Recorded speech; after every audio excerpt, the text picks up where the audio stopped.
بسم اللہ الرحمن الرحیم۔ صحیح بخاری حدیث نمبر 7۔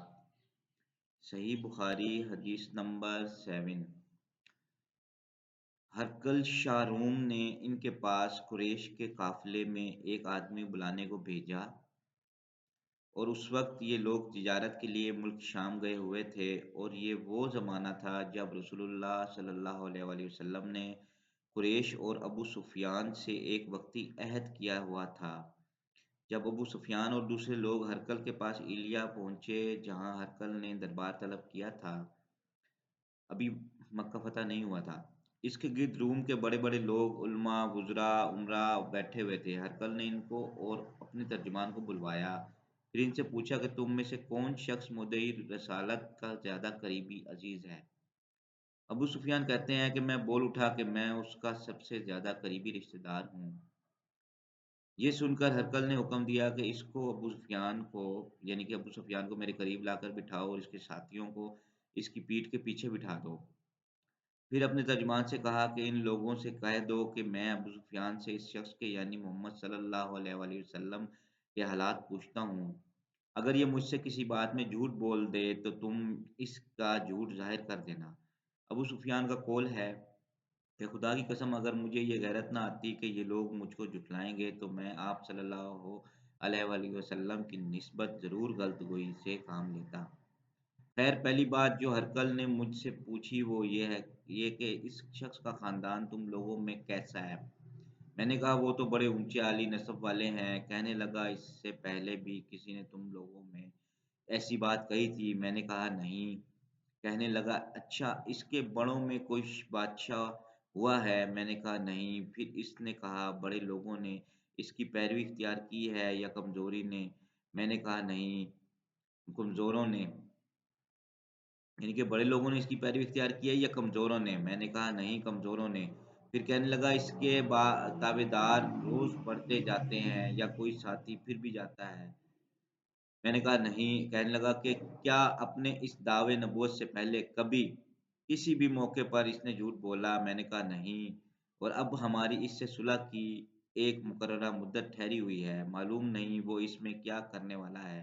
ابو سفیان کہتے ہیں میں اس بات کے سوا اور کوئی جھوٹ اس گفتگو میں شامل نہ کر سکا۔ ہرقل نے کہا کیا تمہاری اس سے کبھی لڑائی بھی ہوتی ہے؟ ہم نے کہا ہاں۔ بولا پھر تمہاری اس کی جنگ کا کیا حال ہوتا ہے؟ میں نے کہا لڑائی ڈول کی طرح ہے، کبھی وہ ہم سے میدان جنگ جیت لیتے ہیں اور کبھی ہم ان سے جیت لیتے ہیں۔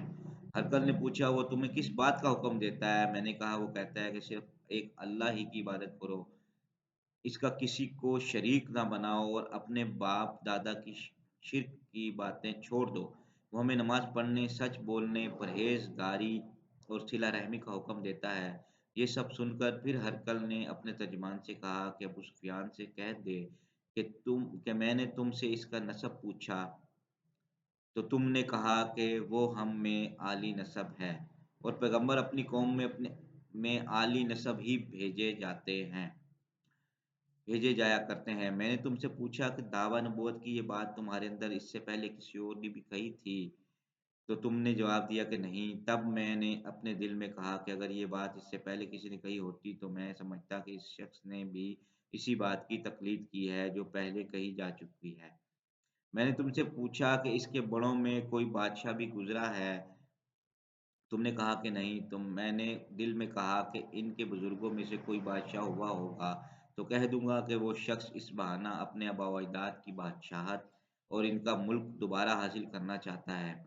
اور میں نے تم سے پوچھا کہ اس بات کے کہنے یعنی پیغمبری کا دعویٰ کرنے سے پہلے تم نے کبھی اس کو دروغ گوئی کا الزام لگایا ہے؟ تم نے کہا کہ نہیں۔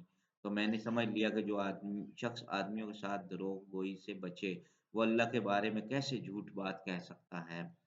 اور میں نے تم سے پوچھا کہ بڑے لوگ اس کے پیرو ہوتے ہیں یا کمزور آدمی؟ تم نے کہا کمزوروں نے اس کی اتباع کی ہے۔ تو دراصل یہی لوگ پیغمبروں کے متبعین ہوتے ہیں۔ اور میں نے تم سے پوچھا کہ اس کے ساتھ بڑھ رہے ہیں یا کم ہو رہے ہیں؟ اس کے ساتھی بڑھ رہے ہیں یا کم ہو رہے ہیں؟ اور تم نے کہا کہ وہ بڑھ رہے ہیں اور ایمان کی کیفیت یہی ہوتی ہے حتیٰ کہ وہ کامل ہو جاتا ہے، اور میں نے تم سے پوچھا کہ آیا کوئی شخص اس کے دین سے ناخوش ہو کر مرتد بھی ہو جاتا ہے؟ تم نے کہا نہیں، تو ایمان کی خاصیت بھی یہی ہے۔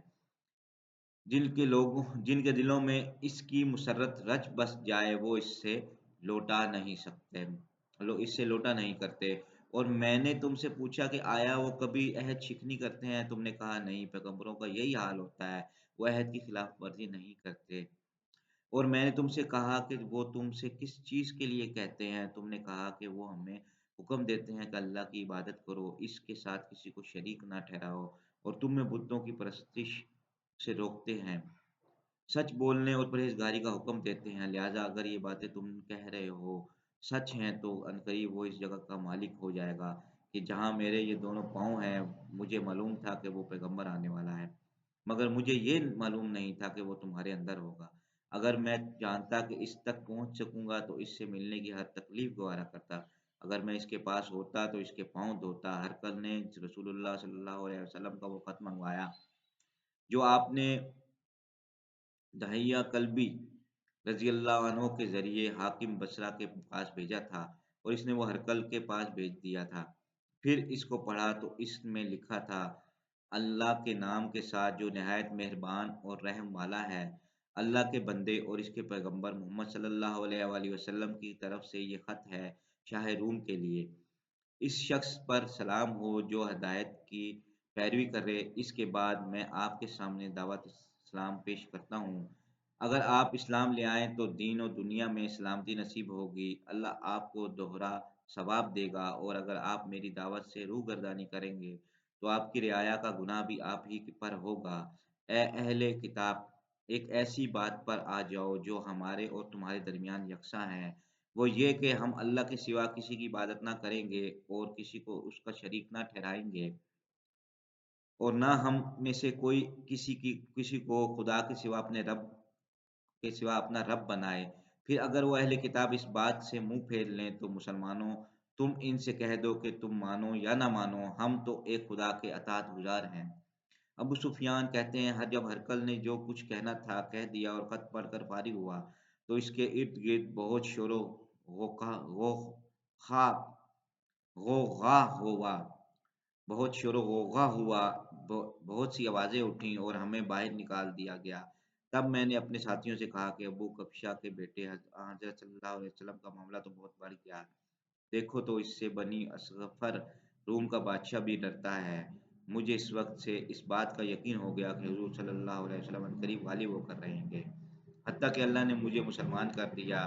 راوی کا بیان ہے کہ ابن ناطور ایلیا کا حاکم، ہرقل کا مصاحب اور شام کے نصارہ کا لاٹ پادری بیان کرتا ہے کہ ہرقل جب ایلیا آیا ایک دن صبح کو پریشان اٹھا تو اس کے درباریوں نے دریافت کیا کہ آج ہم آپ کی حالت بدلی ہوئی پاتے ہیں، کیا وجہ ہے؟ ابن ناطور کا بیان ہے کہ ہرقل نجومی تھا، علم نجوم میں وہ پوری مہارت رکھتا تھا، اس لیے اس نے اپنے ہم نشینوں کو بتایا کہ میں نے آج رات ستاروں پر نظر ڈالی تو دیکھا کہ ختنہ کرنے والوں کا بادشاہ ہمارے ملک پر غالب آ گیا ہے، بھلا اس زمانے میں کون لوگ ختنہ کرتے ہیں؟ انہوں نے کہا کہ یہود کے سوا کوئی ختنہ نہیں کرتا، سو ان کی وجہ سے پریشان نہ ہوں۔ سلطنت کے تمام شہروں میں یہ حکم لکھ بھیجے کہ وہاں جتنے یہودی ہوں سب قتل کر دیے جائیں۔ وہ لوگ انہی باتوں میں مشغول تھے کہ ہرقل کے پاس ایک آدمی لایا گیا جسے شاہ غسان نے بھیجا تھا۔ اس نے رسول اللہ صلی اللہ علیہ وآلہ وسلم کے حالات بیان کیے۔ جب ہرقل نے سارے حالات سن لیے تو کہا کہ جا کر دیکھو وہ ختنہ کیے ہوئے ہیں یا نہیں۔ انہوں نے اسے دیکھا تو بتلایا کہ وہ ختنہ کیا ہوا ہے۔ ہرقل نے جب اس شخص سے عرب کے بارے میں پوچھا تو اس نے بتلایا کہ وہ ختنہ کرتے ہیں۔ تب ہرقل نے کہا کہ یہ ہی محمد صلی اللہ علیہ وسلم اس امت کے بادشاہ ہیں جو پیدا ہو چکے ہیں۔ پھر اس نے اپنے ایک دوست کو رومیہ خط لکھا، اور وہ بھی علم نجوم میں ہرقل کی طرح ماہر تھا۔ پھر وہاں سے ہرقل حمص چلا گیا۔ ابھی حمص سے نکلا ہی تھا کہ اس کے دوست کا خط اس کے جواب میں آ گیا۔ اس کی رائے بھی حضور صلی اللہ علیہ وآلہ وسلم کے ظہور کے بارے میں ہرقل کے موافق تھی کہ محمد صلی اللہ علیہ وآلہ وسلم واقعی پیغمبر ہیں۔ اس کے بعد ہرقل نے روم کے بڑے آدمیوں کو اپنے حمس کے محل میں طلب کیا اور اس کے حکم سے محل کے دروازے بند کر لیے گئے۔ پھر وہ اپنے خاص محل سے باہر آیا اور کہا، اے روم والوں! کیا ہدایت اور کامیابی میں کچھ حصہ تمہارے لیے بھی ہے؟ اگر تم اپنی سلطنت کی بقا چاہتے ہو تو پھر اس نبی صلی اللہ علیہ وآلہ وسلم کی بیعت کر لو اور مسلمان ہو جاؤ۔ یہ سننا تھا کہ پھر وہ لوگ وحشی گدھوں کی طرح دروازوں کی طرف دوڑے مگر انہیں بند پایا۔ آخر جب ہرقل نے اس بات سے ان کی یہ نفرت دیکھی اور ان کے ایمان لانے سے مایوس ہو گیا تو کہنے لگا کہ ان لوگوں کو میرے پاس لاؤ۔ جب وہ دوبارہ آئے تو اس نے کہا، میں نے جو بات کہی تھی اس سے تمہاری دینی پختگی کی آزمائش مقصود تھی، سو وہ میں نے دیکھ لی۔ تب یہ سب بات سن کر وہ سب کے سب اس کے سامنے سجدے میں گر پڑے اور اس سے خوش ہو گئے۔ بالآخر ہرقل کی آخری حالت یہی رہی۔ ابو عبداللہ کہتے ہیں کہ اس حدیث کو صالح بن کیسان، یونس اور معمر نے بھی ظاہری سے روایت کیا ہے۔ اللہ تعالیٰ کی ذات جس کو ہدایت دیتی ہے ان سے دین اسلام کا شرف بخش دیتی ہے، دین اسلام کو قبول کرنے کی توفیق عطا فرما دیتی ہے۔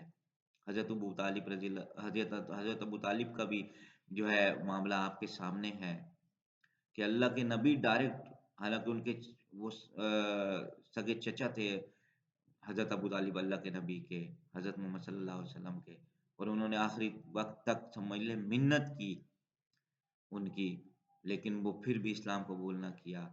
کچھ ہرکل کے ساتھ بھی سمجھو کہ اسی طرح کا ہی واقعہ ہے، لیکن فرق صرف یہ ہے کہ یہ براہ راست نہیں تھا، خطوط کے ساتھ لوگوں کے ذریعے پھر عمل بھی دیکھ لیا، لیکن نہ یہ خود ایمان لا سکا، نہ اپنے جو ہے رعایا کو اس چیز پر جو ہے وہ راغب کر سکا، اس چیز پر قائل کر سکا ان اسلام کو قبول کرنے پہ۔ تو اللہ تعالیٰ کی ذات ہمیں معاف فرمائے اور ہمیں خالصتاً اللہ تعالیٰ کی ہی عبادت کرنے کی توفیق عطا فرمائے اور حضور پاک صلی اللہ علیہ وآلہ وسلم کی پیروی کرنے کی توفیق عطا فرمائے۔ وآخر دعوانا ان الحمد للہ رب العالمین۔